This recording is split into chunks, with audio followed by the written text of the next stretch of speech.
Okay, so for my project, I chose to do a painting. It's not really a painting, but it's a picture that I sketched and colored of three women from Greek mythology. So I chose to do a siren from the Odyssey, Pandora with her box, and Medusa.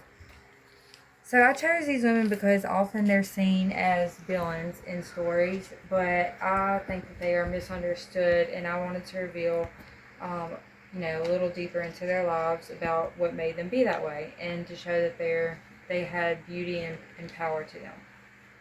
So the first one I'm going to talk about is sirens. The siren was a mythical creature that was known for her extravagant beauty and her beautiful singing voice. And originally, a siren was not a mermaid. In the older stories, she was a half woman, half bird. And the way she became that way, I'm not really sure how originally she started out, but she became a half woman, half bird because the god Demeter got angry with her and cursed her to become a half woman, half bird because um, Hades uh, captured Persephone and took her somewhere. And so, to make the siren search for her, from then on out, he cursed him to become a bird. You hear about sirens in the story of the Odyssey. Um, Odysseus had been warned that anyone who heard the siren's song would be sent to their doom. So to survive, he plugged his crew's ears with beeswax, and he tied himself to the mast of his ship safely without steering toward her.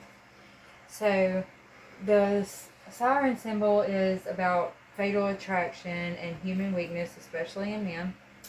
And the theme is temptation that leads to danger. Oh yeah, and they are said to be the daughters of a river god and a muse.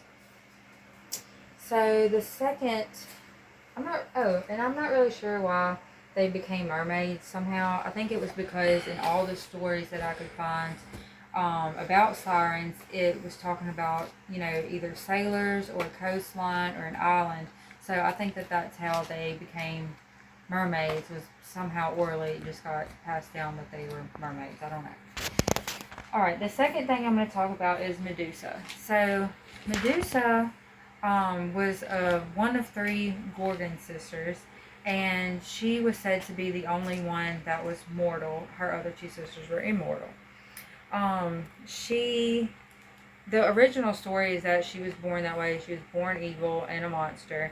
But the later story, that's the more famous story, is that Medusa was a priestess in Athena's temple, and she had vowed purity, loved Athena.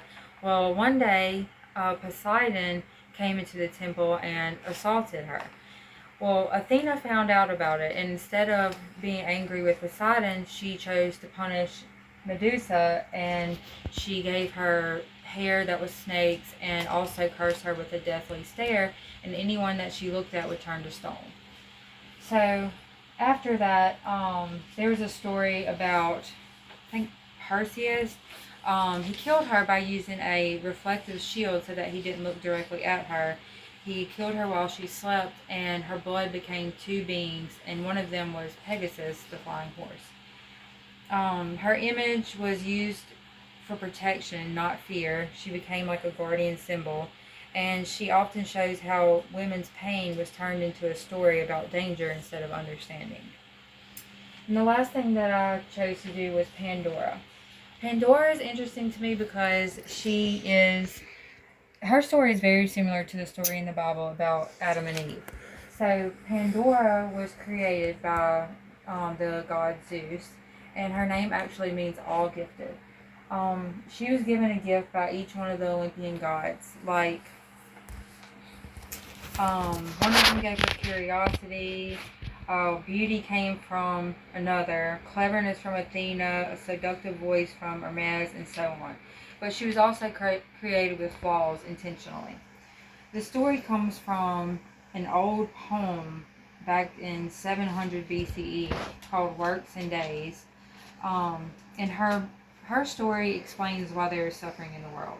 Originally, Pandora's box was a jar, not a box. And inside this jar, it was a gift from Zeus. It was a sealed jar. He told her to never open the jar. Well, you messed me up. He told her to never open the jar. So, of course, curiosity gets the best of her, and she opens up the jar, and out comes all bad things that are in the world now: evil, suffering, death, sickness, jealousy, hate, all of those things. So, before she closed the jar again, there was one thing that was left in that jar, and that thing was hope. So the gods left hope in the jar for the world to endure all the suffering that was released into it. I think that the story of Pandora is not that she was evil or did anything out of like deviance. She was just misunderstood. Like many of us, she made one mistake and she caused an eternity of suffering because of it. And throughout history, we see a lot of characters who learn consequences through curiosity. So those give you a different take on those women and how they became to be evil or portrayed as the bad guy in stories. But I hope I enlightened you some and that you see that these women may be more than meets the eye. Thank you.